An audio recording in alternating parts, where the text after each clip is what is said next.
গ্যাসের চুলায় একটি মাত্র ডিম দিয়ে আজ আপনাদের সাথে তৈরি করব half pound vanilla sponge cake. আসসালামু আলাইকুম সুপ্রিয় দর্শক, সাথে আরও রয়েছে cake decoration. Half pound cake decoration করে এর ওজন কতটুকু হয়েছে, সুগার সিরাপের পরিমাণটা আজকে আপনাদের সাথে বলে দেওয়া হবে এই ভিডিওর মাধ্যমে। চলুন তাহলে দেখে নেওয়া যাক। কথা বলতে বলতে রেসিপিতে এসে আমি মিক্সিং বোল সাথে নিয়েছি সবসময়ের মতো একটি ছাকনা, আর এক ডিমের জন্য আমরা 1/4 কাপ পরিমাণ ময়দা ইউজ করি, যেখানে গ্রামের মাপে ধরলে 25 থেকে 30 গ্রাম হবে। আর দিয়ে দিলাম হাফ টেবিল চামচ পরিমাণ কর্নফ্লাওয়ার, হাফ টিস্পুন পরিমাণ দিয়েছি বেকিং পাউডার, যেখানে বেকিং পাউডার 1.5 গ্রামের মতো রয়েছে আর কর্নফ্লাওয়ার রয়েছে 5 গ্রামের মতো। রুম টেম্পারেচারে রাখা একটি ডিম নিয়েছি। ডিম যদি ফ্রিজে থাকে সেক্ষেত্রে অবশ্যই আপনাদের 1 ঘন্টা আগে বের করে নিতে হবে। পরপর ওই দিন আমার 2টা হাফ পাউন্ড কেকের অর্ডার ছিল, ভাবলাম একটা আপনাদের সাথে ভিন্নভাবে এইভাবে রেসিপি আকারে শেয়ার করি। এখন আমি একটি ইলেকট্রিক বিটার দিয়ে চিনি ব্যতীত কয়েক সেকেন্ডের মতো, এই জাস্ট 10 থেকে 15 সেকেন্ডের মতো বিট করে নেব। এতে করে এর অতিরিক্ত বড় বড় সাইজের যে এয়ার বাবল হয় বা ফেনা হয় সেটা আর হবে না, একদম স্মুথলি ফেনা হবে, দেখতে ঠিক এরকম। যদি আমরা শুরু থেকে চিনিটা এর মধ্যে অ্যাড করি তাহলে চিনিটা কিন্তু পানি ছাড়তে শুরু করবে আর এয়ার বাবল ক্রিয়েট হতে থাকবে অনেক বড় বড়। পরবর্তী সময়ে আবার চিনিটাও মেল্ট হতে অনেক সময় লাগবে, কারণ চিনি থেকে পানি ছাড়বে। তো এবার চিনিটা দিয়ে আমি আবারও বিট করে নিচ্ছি একদম লো স্পিডে। এই পর্যায়ে আমরা চিনি 1/4 কাপের থেকেও কিছুটা কম ইউজ করেছি। মিষ্টির পরিমাণটা আপনারা চাইলে বাড়িয়ে কমিয়ে নিতে পারেন। 1/4 কাপ পরিমাণ চিনি রেখেছি, যেখানে হচ্ছে ডিমের সমপরিমাণ 1/4 কাপ পরিমাণ মানে 50 গ্রাম চিনি। তো সেখান থেকে আমি 1 টেবিল চামচ পরিমাণ চিনি সরিয়ে নিয়েছি, কারণ হচ্ছে চিনির কোয়ান্টিটি বা পরিমাণটা বেশি হয়ে যাবে, খেতে ভালো লাগবে না। মিষ্টির পরিমাণটা বেশি হয়ে গেলে কেকটা খেতে বাজে লাগে। তারপরে যাদের ভালো লাগবে, মিষ্টির পরিমাণ বেশি খেতে পছন্দ করেন, তারা বাড়িয়ে নিতে পারেন। বিটারটা বন্ধ করে আবারও চিনির কচকচানি কী পরিমাণ আছে, কতটুকু মেল্ট হয়েছে সেটা একটু চেক করে দেখে আবার স্প্যাচুলা দিয়ে ভালোভাবে মিশিয়ে নিলাম। এরপরে আবারও বিট করে নিলাম। তখন আমাদের 70% পর্যন্ত মোটামুটি বিট হয়েছে। এবার 95% পর্যন্ত বিট করে এর মধ্যে হাফ টি স্পুন পরিমাণ, যেখানে আনুমানিক 2 ml পর্যন্ত ভ্যানিলা এসেন্স হতে পারে। এরপরে দিয়ে দিলাম ডিমের হলুদ অংশ, দিয়ে কয়েক সেকেন্ড পর্যন্ত 4 থেকে 5 সেকেন্ড পর্যন্ত বিট করে নিলাম। আর বেশি বিট করার কোনো প্রয়োজন নেই।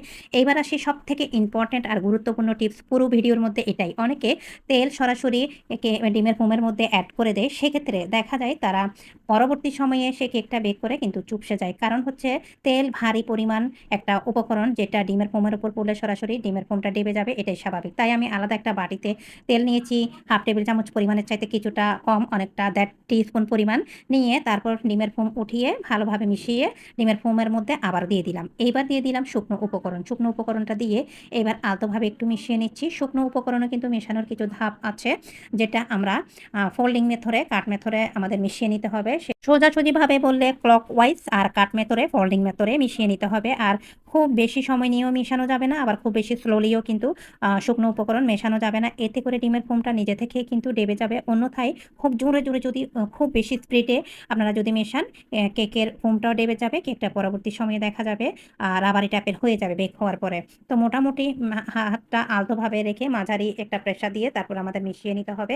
এই তো আমি একটি 6 ইঞ্চ কেক টিনে একটা বেকিং পেপার দিয়েছি আর হালকা তেল দিয়ে, পাশাপাশি আরও নিয়েছি একটি কিচেন স্কেল। তারপর কেক টিনটা আর ওয়েটটা মাইনাস করে সমস্ত বেটা ঢেলে দিয়ে 141 গ্রাম এর ওয়েট এসেছে, আর টুথপিক দিয়ে চারপাশে ফ্ল্যাট করে দিলাম। এতে করে কেকটা একদমই সমানভাবে ফুলতে সাহায্য করবে। এইবার আসি তাপমাত্রায়। ওভেন অথবা চুলায় যেখানে কেক বেকিং করেন না কেন, তাপমাত্রাটা কিন্তু অনেক বেশি ইম্পর্টেন্ট ভূমিকা রাখে। চুলার জাল একবার বাড়াবেন বা কমাবেন। কৌতূহলবশত ওভেনের দরজা কিংবা হাঁড়ি ঢাকনা উঠাবেন সেটা কখনোই করা যাবে না। বাহিরের বাতাস যদি প্রবেশ করে তাহলে আপনাদের কেকটা পারফেক্ট হবে না। আমি হাই হিটে 1 মিনিট জাল করেছি, আর আমার হাঁড়িটা আমি আগে প্রিহিট করেছি। তারপর চুলার জালটা একদম লো জালের চাইতে একটু বাড়িয়ে দিয়েছি। এবার আমি কেকটা হতে থাক, এদিকে আমরা ক্রিমটা তৈরি করে নিই। ডিপ ফ্রিজ থেকে আগে আমি বরফ ঠান্ডা অবস্থায় ইনস্টা হুইপ ক্রিমটা বের করে নিয়েছি। আর এবার আমরা 1/3 কাপ পরিমাণ, যে কাপটা রয়েছে মেজারমেন্ট কাপের, সে কাপের 1 কাপ ক্রিম নিয়েছি।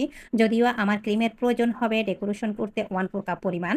তো আমি আজকে যেহেতু একটু করে ভারী ডেকোরেশন করব, আর ছোট্ট পিচ্ছি 2টি মেয়ে বা স্টুডেন্ট টাইপের 2টা মেয়ে এই কেকটা অর্ডার করেছে, তাই ভাবলাম তাদের জন্য একটু ওজনে কেকটা বেশি করি। তো ভ্যানিলা এসেন্স দিয়ে দিলাম আমি আবার 2 ml পরিমাণ, আর 1/3 কাপ পরিমাণ মানে 80 ml পরিমাণ লিকুইড ক্রিম নিলাম, আর ক্রিমটা বিট করে নিলাম। মোটামুটি মিডিয়াম হাই স্পিডে দিয়ে 4 থেকে 5 মিনিট বিট করার মধ্যেই আমাদের কেক মানে ক্রিমটা পারফেক্টভাবে হয়ে গিয়েছে। তো ক্রিম বিট হওয়ার পরে এবার ইলেকট্রিক বিটারটা খুলে একটা সাইডে রেখে দিচ্ছি। আর ক্রিম সবসময় চেষ্টা করবেন 85% পর্যন্ত বা 90% পর্যন্ত বিট করার জন্য। এরপরে বাকিটা আপনার নরমাল ফ্রিজে রেখে দিলে ক্রিম সেট হয়ে যাবে। ক্রিমটা পারফেক্ট হয়েছে কিনা সেটা আপনাদের সাথে একটু শেয়ার করছি। পারফেক্টভাবে বিট হয়েছে। একদম স্প্যাচুলা আলতোভাবে টানবেন এভাবে। যখন স্মুথলি দেখা যাবে তখনই বুঝতে হবে আমাদের ক্রিমটা একদম পারফেক্ট হয়ে গিয়েছে। আর ক্রিম যদি 100% পর্যন্ত আপনারা বিট করে নরমাল ফ্রিজে রাখেন, পরবর্তী সময়ে ক্রিমের উপর আপনারা প্যালেট নাইফ চালাতে পারবেন না। পাইপিং ব্যাগ দিয়ে পাইপ করা যাবে না। ইতিমধ্যে আমাদের কেকটা আলহামদুলিল্লাহ হয়ে গিয়েছে। ঢাকনা উঠিয়ে দেখলাম আর উপরে হাত দিয়ে একটু চেক করে দেখলাম। যখন সম্পূর্ণ ড্রাই মনে হবে উপরে তখনই বুঝে নিতে হবে আমাদের কেকটা একদম পারফেক্টভাবে হয়ে গিয়েছে। এবার চুলা থেকে নামিয়ে সম্পূর্ণ ঠান্ডা করে আমি বেসটাই আপনাদের সাথে শেয়ার করছি। এই যে দেখতে পাচ্ছেন ১২৭ গ্রাম, আর যখন কেকটা আমরা বেটার দিয়েছিলাম ১৪১ গ্রাম এসেছিল। এইভাবেই কিন্তু হয়ে থাকে। বেক করার পরে কিছুটা ওজন হয়তো বেশি হয়, কিছুটা একটু কম। এবার অফ স্ক্রিনে ২ টা লেয়ার করলাম। এবার ডেকোরেশন করে নিচ্ছি। অফ স্ক্রিনে 1/4 কাপ পরিমাণ পানি, মানে ৬০ ml পানির মধ্যে আমি ১.৫ টেবিল চামচ পরিমাণ চিনি দিয়ে সুগার সিরাপ তৈরি করেছি। সেটা দিয়ে ১ম লেয়ারে কিছুটা ক্রিম দিয়ে সমানভাবে চারপাশে ছড়িয়ে দিলাম। এরপরে ২য় লেয়ারটাও এইভাবে সেমভাবে দিয়ে দিচ্ছি। ২য় লেয়ার দিয়েও এইভাবে আমি বর্ডারে যতটা সম্ভব ক্রাম কোটিংটা করে নিচ্ছি অল্প ক্রিম দিয়ে। তো কেকটা মোটামুটি আমার ৩৮০ গ্রাম হয়েছে কেক বোর্ডের ওজন সহ। যদি আমরা হাফ পাউন্ড কেক ধরি সে ২২৫ থেকে ৩০ গ্রাম আসার কথা। যদি ৪৫০-৫৫ গ্রামে যদি হয় ১ পাউন্ড, সেক্ষেত্রে ২২৫ থেকে ৩০ গ্রাম কেকটা ওজন আসার কথা হাফ পাউন্ডে। কিন্তু সেটা কেক বোর্ড সহ ৩৬০ থেকে ৮০ গ্রামের মতো ছিল মেবি, যেটা আমি ভিডিও শুট নেওয়ার পরে আনফরচুনেটলি ডিলিট হয়ে গিয়েছে। তো সেটা আপনাদের সাথে ভুলে আমি শেয়ার করতে পারিনি। তারপরেও আপনারা কাউন্ট করে দেখলেই বুঝতে পারবেন, কারণ আমি প্রত্যেকটা উপকরণের গ্রামের মাপ কিন্তু বলে দিয়েছি। তো এবার মোটামুটি ক্রিমটা আমি কভার করে নিলাম। এরপর উপরে কিছুটা রেড ফুড কালার দিয়ে এইভাবে প্যালেট নাইফ দিয়ে একটু আলতোভাবে ডিজাইন করে নিলাম। আর একটা ক্লোজ স্টার নজেল পাইপিং ব্যাগে ভরে এর মধ্যে কিছুটা ক্রিম নিয়ে উপরে এই ডিজাইনটা করে নিচ্ছি সেম ভাবে। অফ স্ক্রিনে আমি কিছুটা পিঙ্ক কালার করে নিয়েছিলাম। আর এর আগে নিচে বর্ডারটা করে নিচ্ছি পিঙ্ক কালার মিশিয়ে। তারপর এই ডিজাইনটা মানে এই ফুলটা করে দিচ্ছি। এতে করে দেখতে একটু বেশি ভালো লাগবে। আসলে কেকটা ওয়েট একটু বাড়িয়ে দেওয়ার কারণ হচ্ছে খুবই ছোট, ছোট পিচ্চি ২ জন মাদ্রাসার মেয়ে স্টুডেন্ট এসেছিল কেকটার জন্য। তো মূলত তাদের উদ্দেশ্যেই কেকটা একটু বাড়িয়ে দিলাম। ফুল করে এর মধ্যে কিছু লিফট দিয়ে দিলাম।